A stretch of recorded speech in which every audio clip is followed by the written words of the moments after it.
Guys and girls, this is Kathleen Bradley, and you're listening to TV Confidential. I've got some Santa leaves tonight because I'm going to try to get me a mummy. Because the movie I'm showing is The Mummy Curse. Gib Robertson, welcome you back to TV Confidential, radio talk show about television. Always happy to welcome back our friend Joseph Dougherty. Joseph Dougherty, Emmy Award-winning writer, producer, and director of such acclaimed television series as 30-something, Judging Amy, Once and Again, Saving Grace, and Pretty Little Liars. Joseph Dougherty, also the author of such books as A Screenwriter's Companion, The First Cylinder, a sci-fi thriller that draws inspiration from the H.G. Wells classic War of the Worlds, only it tells the story of the invasion from Mars from the perspective of the Martians. Comfort and Joy, a part biography, part appreciation of Joy Lansing, as seen from the eyes of a narrator who uses his lifelong fascination with Joy Lansing as a vehicle to discuss the relationship we all have with movies and certain actors and actresses. And last but not least, Rod Serling at 100, an appreciation and exploration of the 6-time Emmy Award-winning writer. All of Joe's books available, Fayetteville Mafia Press, as well as Amazon.com. Joe Dougherty, welcome back to our program. Thank you, sir. I always feel tired when you finish that intro. It's like I should...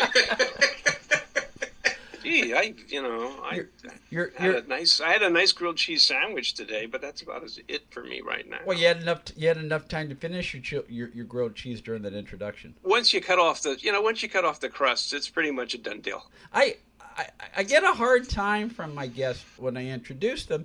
I try to pack a lot in because the reason I do that is I try to set the course of the conversation in the introduction so that we just get going.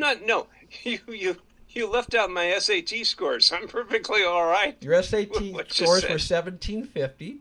I was really low on the math, though. Once again, Joe Dougherty is responsible for the topic of tonight's program. We'll tell you more about that in just a second. But first, we want to welcome back our friend Dan Farren. Dan Farren, one of the producers of Story Salon, Southern California's longest-running, regularly performing live storytelling ensemble. Dan, welcome back to our program. Oh, listen, always a pleasure to be here, especially with the topic tonight. Last but not least, and speaking of Story Salon, Tony Figueroa also with us. Tony Figueroa, the child of television. You can enjoy Tony's standalone podcast, This Week in TV History, Apple Podcasts, Spotify, all other streaming platforms. Tony, always good to have you as well. Oh, I am thrilled to talk about this stuff with you guys. Tony and his special who is our special guest? This is Aria. I have Aria on my shoulder. Yes, we're doing tonight's roundtable via Zoom, so you can't see this, but we can see Aria is making an appearance. Aria being one of Tony's cats. She is resting on Tony's shoulder, at least for the time being, until she decides to make a move on her own because she's tired of hearing about what we're going to talk about tonight. What does Joe have? Joe has a bobblehead of the... Yes, it's my RCA dog. I like that. I'll have to take him out in a little while. We mentioned that Joe Dougherty came up with the topic of tonight's conversation, which is... Well, I wanted to spend a little time doing right by local horror movie hosts from the past, since it's all the past now. I think most people only know Elvira at this point. And there's a whole early television culture around these men and women, and I thought it would be fun to talk about. I mean, like, it's interesting. We're from different parts. We're all from different parts of the country, so our experiences are entirely different. Is that we had local guys. We had, I was in New York, and almost everybody who hosted the kids shows was in uniform. I had Officer Joe Bolton showing me the Three Stooges, and Captain Jack McCarthy was in some kind of boat. He would do Popeye. But I mean, just as a little background, and I'm going to get some dates wrong, I think it was around 1957 or 1958 when Universal Pictures released the first package of 30s and 40s horror movies. And I think they did call it Shock Theater at the time. And they would sell these packages. These were films that now it's amazing. But like movies like Frankenstein, the original Frankenstein, the 31 Frankenstein, and Dracula, everything that Universal did to scare people during the war and the 30s, these pictures have been gone. They had not been seen. And now they're on local television inexpensively, but you had to buy the package. And television was still beginning, and it was sort of like, well, we can't just show a movie. We've got to have some kind of entity, somebody to host it, and who probably and it usually came from the staff, either a staff announcer or some other poor sap who wasn't in the meeting that day and came in the following day to find out, well, guess what? You're doing this. And they are so lovingly threadbare. They're all gone. You can see almost none of them because nobody recorded these things. But the ones that you can still see and find are incredibly threadbare. They are handmade spook shows. They are handmade haunted houses. And maybe everybody who did them had fun doing them. They became very popular on their local stations and found themselves going from staff announcers to being local heroes. Some of these early television hosts are available in one form or another. We'll get to that in just a second. But you mentioned Shock Theater on WWOR in New York City. What you don't realize, Joe, is that you not only gave us the topic of our first hour, you also helped me set up another segment, which we will re-air as part of next week's program, next week being Halloween weekend, which is years ago, our friend Phil Grice put together a tribute to John Zacherle, in which he shared, as he always does, audio highlights of rare early television. And Phil was a big fan of Zacherle back in the day, and Phil recorded the audio of many of Zacherle's Shock Theater shows on WWOR in New York City. We're going to replay that hour with Phil as part of our program next week. Well, Zacherle was my guy. I mean, I think Tony and Dan actually had more choices than I did. But Zacherle, who is, again, covered with dust and covered with cobwebs, but always glad to see us. Yeah, and Zacherle, who's probably remembered mostly because he released a number of novelty records at the time he was doing his show on WWOR, the most famous of which was the Monster Mash. Yeah, he covered the Monster Mash. Yeah. But in many ways, Zacherle set the standard for local horror movie hosts, not only because he wore makeup and dressed in costume, but because not every movie in the package he had to show every week was a gem like the original Frankenstein or the original Dracula. You had a few dregs here and now and then that you had to run because it was part of the package, and Zacherle would have fun with the format if the movie was not exactly stellar. Yeah, I mean, I don't ever remember seeing a good movie presented by Zacherle. He may have done it, or else maybe he took that night off. Or maybe, I mean, it's like they moved King Kong over to $1 Million Movie. They wouldn't fool around with that one. But there is an affection for crappy movies. I don't know if they teach us anything, but it's like, I mean, I wrote, it says, well, gee, I'm sorry I have to take time off from work. The new Bowery Boys picture opened. I mean, it's an IMAX, so you got to go. It was also a time when this was somebody on television, no fourth wall, talking to us, welcoming us. They all had. I more than Vampira, I think Zacherle set the tone for. Some of them were more sophisticated than others, but I think there was a bar. I think, I mean, when you look at people like Morgus the Magnificent, which I believe was New Orleans, you can see that, you either were a vampire or you were a mad scientist. I believe there were a couple of evil plumbers, but I don't think the shows took off. Stay with us, folks. We'll be right back.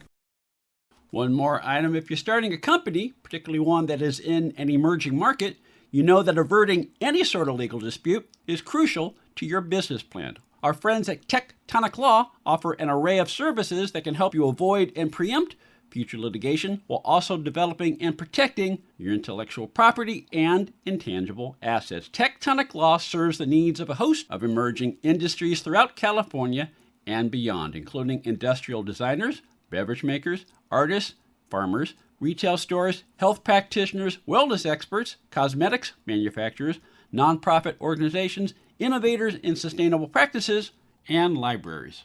Go to tectoniclaw.com to learn more about how Tectonic Law can help your business thrive.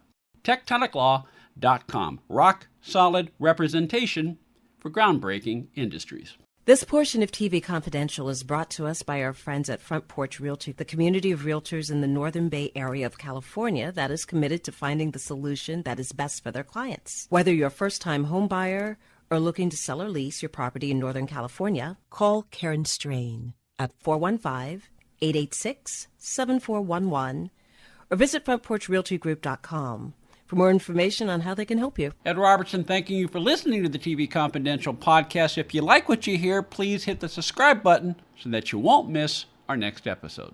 Hi, this is Bill Tush. You're listening to TV Confidential. I never miss it. I never listen to it. That's why I don't miss it. Good evening, and welcome to Fright Night, the hallmark of horror for your Saturday evening viewing displeasure. With your host, that master of the macabre, the epitome of evil, the most sinister man to crawl on the face of the earth. Thank you, Wayne.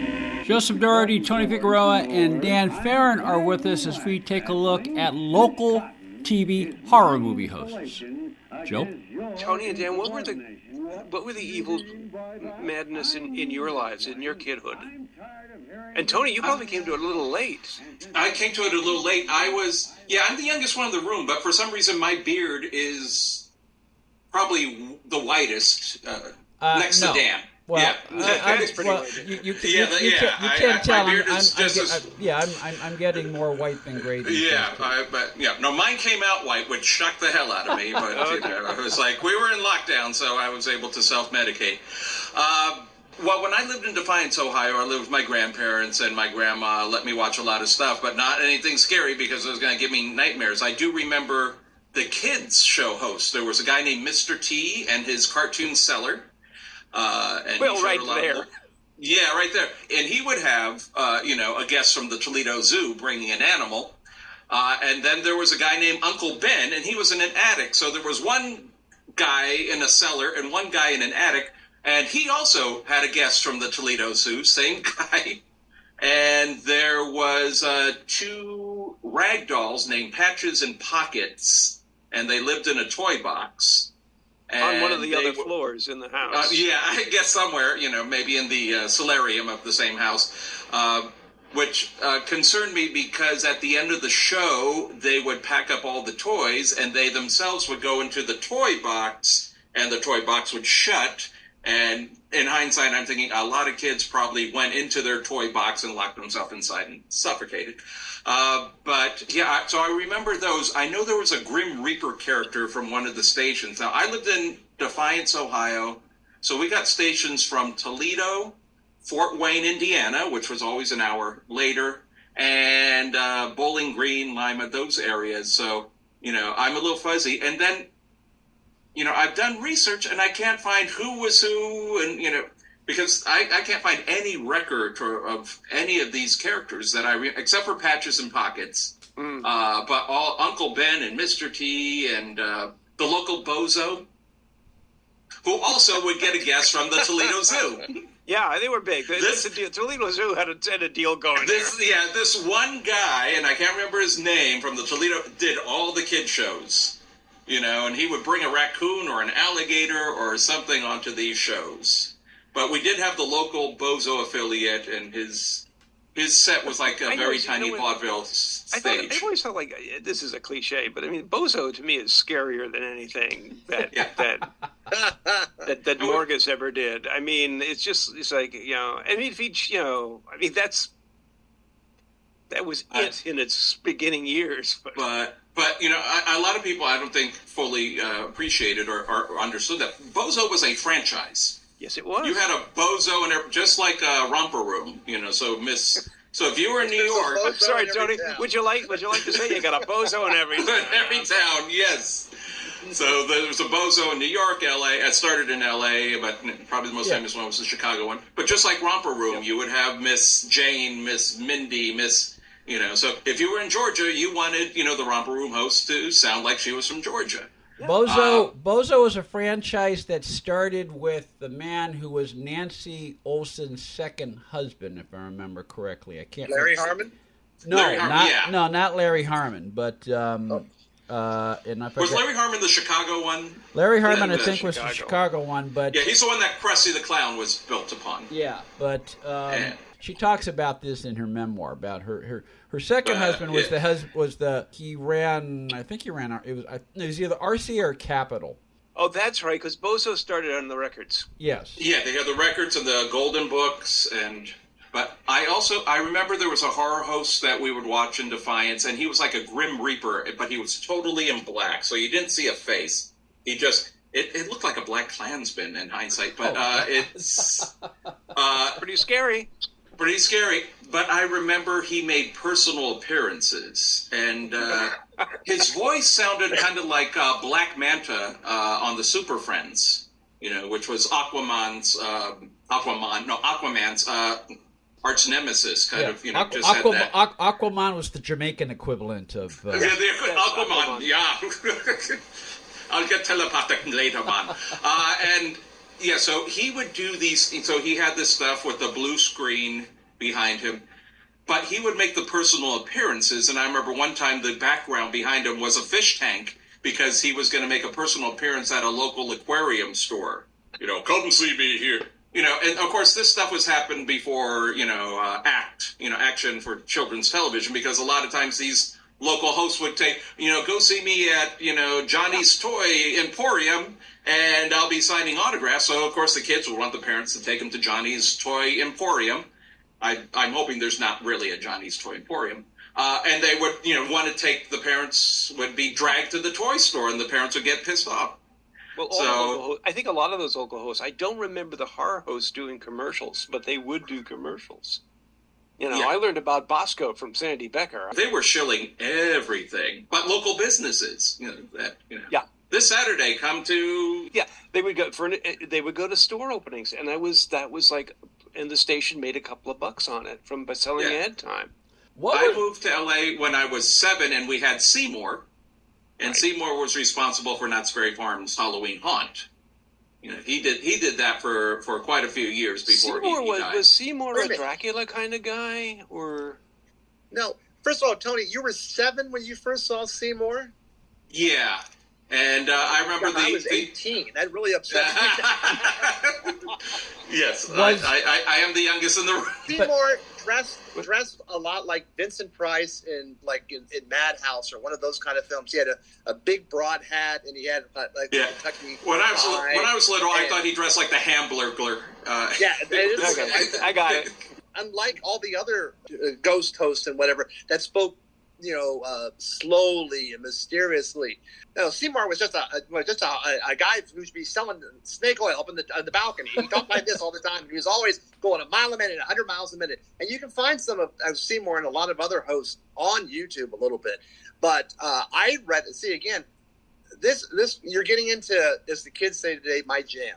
I'm going to get very sentimental before this is over with, probably. And I'm a weepy old Irishman now at this point anyway, so I might as well just keep on doing it. Joseph Dougherty is with us, along with Dan Farren and Tony Figueroa. We're having some fun talking about some of our favorite local TV horror movie hosts that we grew up watching and enjoying. Joe and Tony have shared a few of their favorites. We'll hear some of Dan's favorites when we continue our conversation on the other side of the break here on TV Confidential. Now you can fly anywhere in the world and pay discount prices on your airline tickets. Book a flight today to London, Paris, Madrid, or anywhere else you want to go. And pay a lot less guaranteed. Call the International Travel Department right now at Low Cost Airlines. 800-222-0511. 800-222-0511. Again, that's 800-222-0511.